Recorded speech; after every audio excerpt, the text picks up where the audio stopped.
Go. What's up, guys? This is your boy John, aka the Master of Time, coming from you, DMD North.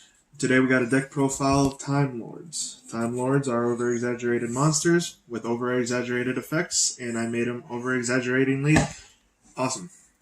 We got the quick disclaimer: we do have two proxies in this deck due to budget limits. However, I still wanted to let you know the full power of the deck. So let's get started. The beginning of this would be three Time Maidens. I run Time Maiden at 3. It's a level 1 fairy type monster, light. Time Maiden has a couple of effects. It does a lot for the deck. To start with, when it's in your hand, if you have no monsters on the field, you special summon it automatically. Upon special summoning it, it has two separate effects. Either number 1, you could use it quickly as 2 tributes for any level 10 Time Lord, or you can send it to the graveyard like Rescue Cat and add 1 Time Lord with 0 attack and defense from your deck to your hand, no matter what. Now, upon the graveyard, you could also banish the card and special summon 1 Time Lord regardless of conditioning to the field. Now, it does a lot for the deck, and it's a great card to have at 3. The next card you have at 3 is Mishion the Time Lord. Mishion has a special effect. The first effect, all Time Lords share. Cannot be destroyed by battle or card effect, and it could be normal summoned as long as you have no monsters on the field. Now that's overpowered for a level 10. Not only that, you take no battle damage regardless of what is going on. I use them a lot against Blue Eyes, where they attack me, nothing happens, and then their effect pops off. Now their secondary effect pops off after the battle phase between main phase 2 and the end step. In main phase 2, it's this one's specific effect will halve your life points. That's 4,000 life points if you hit them right off the get-go. That's really good. That's why you have them at 3, because you always want to have them in hand so you can start lowering your opponent's life points with this deck instantly. The next one is my boy Raffion. Raffion the Time Lord, as I said before, all Time Lords have the same primary effect, where they're unaffected by battle and card effect and cannot be. You take no battle damage. But a main phase 2, after he attacks your monster, whichever monster he attacks, non-targeting, you will take its attack points for damage. Again, I'm going to use Blue Eyes for example. If I attack into a Blue Eyes Chaos Max Dragon, you take 4,000 life points. Simple as that. The next big boy is the beater of the deck. Now, none of us take battle damage with this card, and he is not searchable with Time Maiden. However, you don't care about it unless you draw him. It's even better if you draw him. And we'll tell you how you special summon him later in the deck. Now, with 4,000 attack points, he beats over almost everybody, and remember, he can't be destroyed by battle or card effects. Same principle, except after you battle and main phase 2 hits, you instantly take 2,000 life points. In combination with Michion, you half your opponent's life points, then another 2,000. Your opponent only has 2,000 life points left. And that's why you got a certain extra deck monster to help you get that OTK.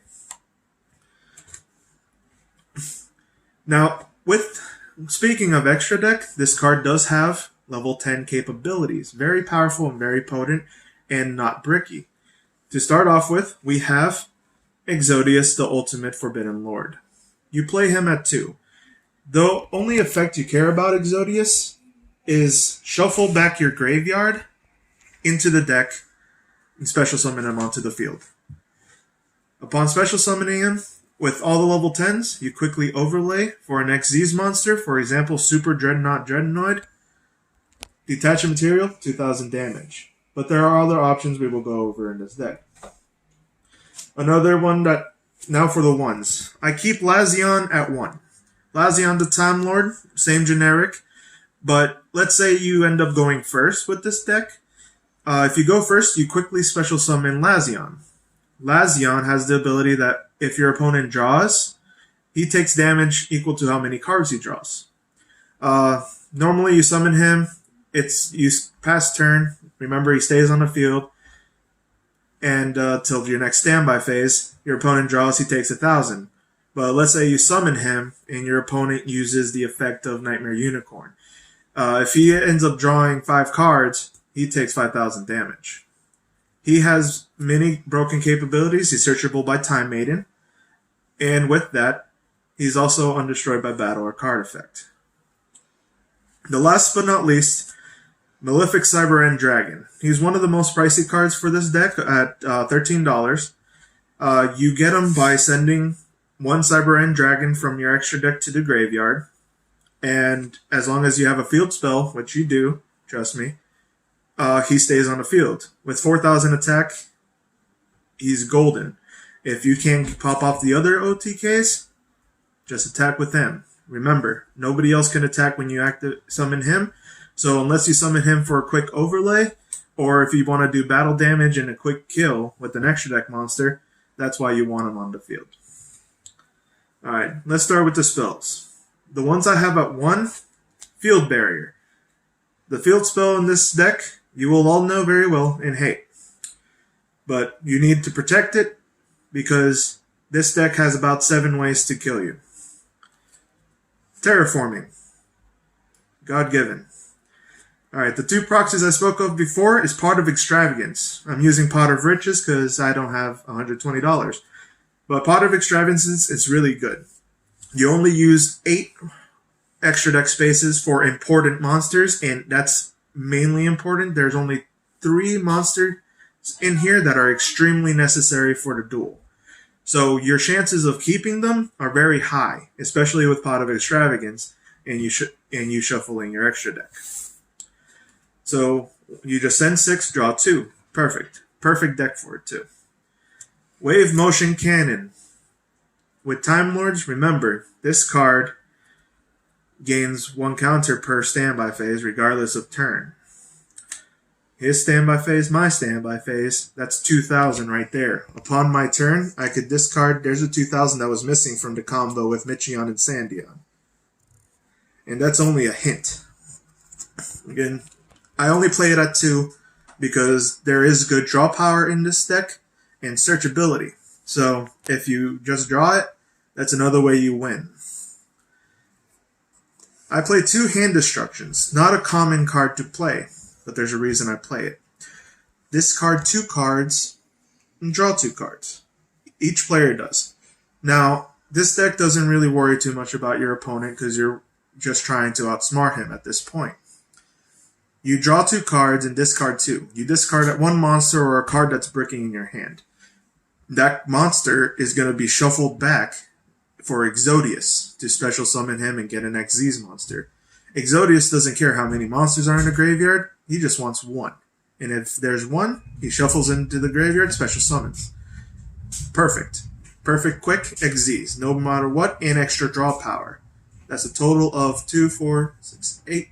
That's a total of -8 on this deck. You don't care about the disadvantage as much because your strategy is not over-advantaging your opponent, is over-strategizing your opponent. Of course, you play 3, Demise of Land. Demise of Land, as you may know, when your opponent special summons a monster, you could either add to your hand a field spell or automatically activate it. Never mind, just activate it. Alright, the most important card in this deck is this one. Well, one of the most important cards to be exact. Celestial Transformation. Now remember, you could always get a free normal summon off a level 10 Time Lord by having no monsters. But how do you get 2 out? How do you get the Sandion Michion combo out? How do you get Raffion out? Celestial Transformation. Celestial Transformation halves your attack, 0 attack. Boohoo. Special summon from your hand. That's broken. You just get, boom, level 10. Boom. Hit. And your life points go down. It's a great card. You have to have it at 3 in order to make sure you always pop off your extra deck combinations. Mystic Mine.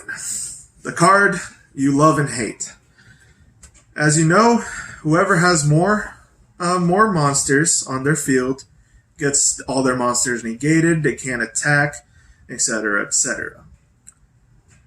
Time Lords doesn't have that problem because in most you never have more than 2 monsters on the field, and if you do, you won. It's self-explanatory. But with Mystic Mine on the field, it gives it the protection it needs. So your opponent can't do anything, especially with the certain cards I play to prevent me from getting the negative effects. My opponent is paralyzed, and I'm able to pop off my combos. Starting with Ojama Duo. Sometimes a lot of people have 3 or 4 monsters already on the field, so you can't use the next variant. But this one's always good because if you add 2 monsters on the field and you have 1, Mystic Mine still goes against your opponent. Even if you link summon, it just neutralizes real quick. But if you have Field Barrier, it doesn't get destroyed. If you have both of them and it's your opponent's first turn, Ojama Trio. Boom. All 5 fields. You're not worried about him using them to summon link monsters because he's still summoning monsters on his field. You're still getting the advantage. Sometimes he could oversummon on you, but with Mystic Mine on the field is the only time you want to activate these cards. That's how you get the best advantage in the game. Especially when you use Just Desserts. Self-explanatory. If he has 1 link monster on the field, Ojama Duo and Ojama Trio, Just Desserts, 3,000 each. In combination with the Time Lord's burn, it eats away at your life points too fast for regular Mystic Mine players, period.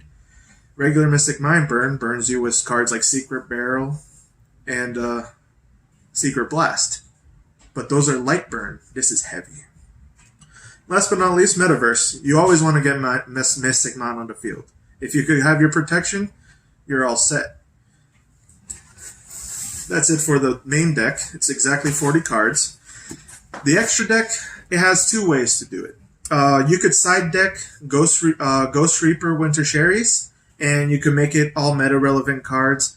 For the sake of this video and time, I just added randoms, but I did make sure that the main cards that are needed are here. Link Kuribo, 1 level 1 monster. Time Maiden. If I need him, boom, summon Time Maiden. Get Link Kuribo out. I got some protection for a little bit. Super Dreadnought Rail Cannon, Max. Gustav Max. This is the finisher most of the time with the OTK. If you draw Michion and Sandion and the Celestial Transformation, that's it. You don't care about the rest of your hand. You summon Michion, attack your opponent, activate Celestial Transformation, summon Sandion during battle phase, attack. He loses 6,000 life points. The overlay, detaching material, game. Number 35, Ravenous Tarantula. He has an interesting implication in this deck. Most being when his effect mainly states that, well, his first effect is that he blows up the field if you detach a material. But the main effect I use him for also is the difference between your opponent's life points and my life points are the attack points, and the attack points of every other monster on the field, it gets added to. So if I have Sandion on the field, you lost 6,000 life points and I summon this, he has 10,000 attack. That's nuts. I'll get over everything on you.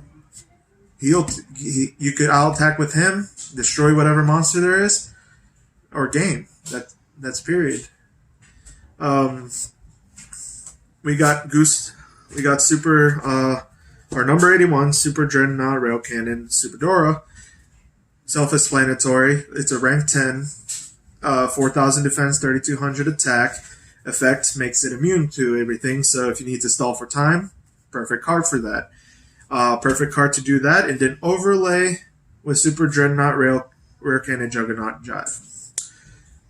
He is one of the main OTK strategies in this deck. If you just get him out, you pretty much overstomp your opponent, especially if you have Mystic Mine. He has more monsters than you. Remember, he could attack, you detach a material against 2,000 and attacks for every material he has. You run Cyber and Dragon at 3, simply because you need to discard him in order to summon Malefic Cyber and Dragon. If you do not, you can't get them out. Point and it's simple. So you run them at 3 so your extravagance doesn't accidentally banish them. Like I said, you could run Winter Sherries simply and add meta cards to this deck, but this is the extra deck. This is the main branch. The rest of these is just fodder, like Space Insulator, things that don't matter, because I just want to toss them to draw cards. I only run Extravagance at 2 because that's 12, so I'll still have 4 cards left. Hopefully those 4 cards are my beauties. But that's it for Ultimate Time Lords. We will show you a test duel, and I'll show you how it's done.